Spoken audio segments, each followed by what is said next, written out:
Hello guys, ngayon is mag-interview kami about sa understanding the masculine and sa subject po naming gender and society. Ngayon po ay maghahanap na kami ngayon na ma-interview namin mga teacher or mga administration staff.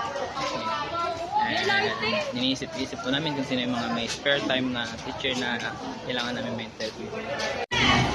Sir, paano niyo po personal na binibigyang kahulugan ang masculinity o pagkalalaki? Masyadong nabibigyan mahalaga yung gender ko kasi is not masculine.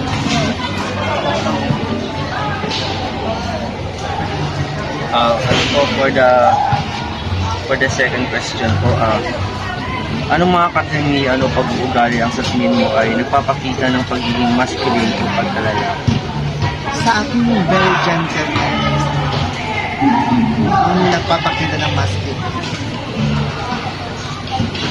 Sa third question naman po, sa tingin mo po, sir, ano po yung traditional na pananaw tungkol sa masculinity? Like, pagiging malakas, hindi nagpapakita ng emosyon at pagiging leader ay nakaangkop pa rin po pa ngayon.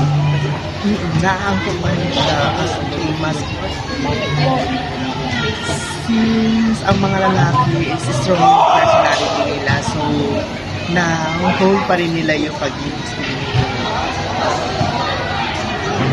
Sa fourth question po, base sa karanasan mo dito sa PSU, paano pinapakita ng mga kalalakihan ng masculinity sa positibo at modern na paraan? That question, since new faculty ako, so hindi ko pa na-observe ang ways ng mga masculinity na kalalakihan ng faculty. Sa pang-five po na question, nakakita ka na po ba, sir, ng halimbawa ng toxic na masculinity po, like sexism, aggression, sobrang pagsitikta o pagsitikta? Hindi naman.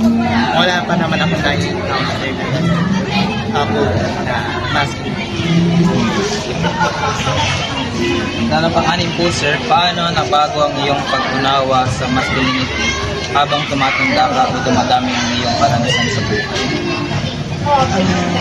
Mas nagiging deeper yung understanding ko sa masculinity when in terms pag nagtatrabaho.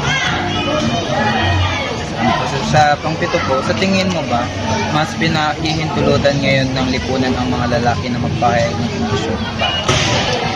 Yes, part of the masculinity and freedom of speech belief. And anong mensahe tungkol sa masculinity ang mga parating sa mga kabataang estudyante ng Maging mabuting halimbawa sa masculinity.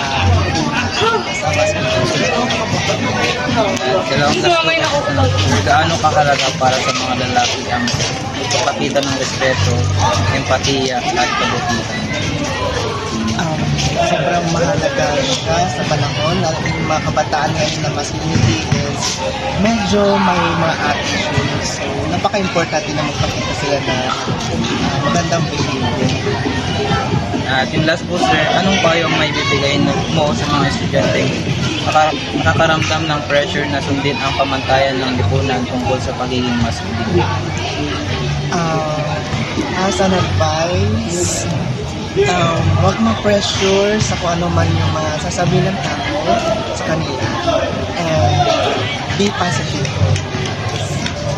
Maraming salamat po sir and thank you po sa time. Thank you, sir. Salamat po.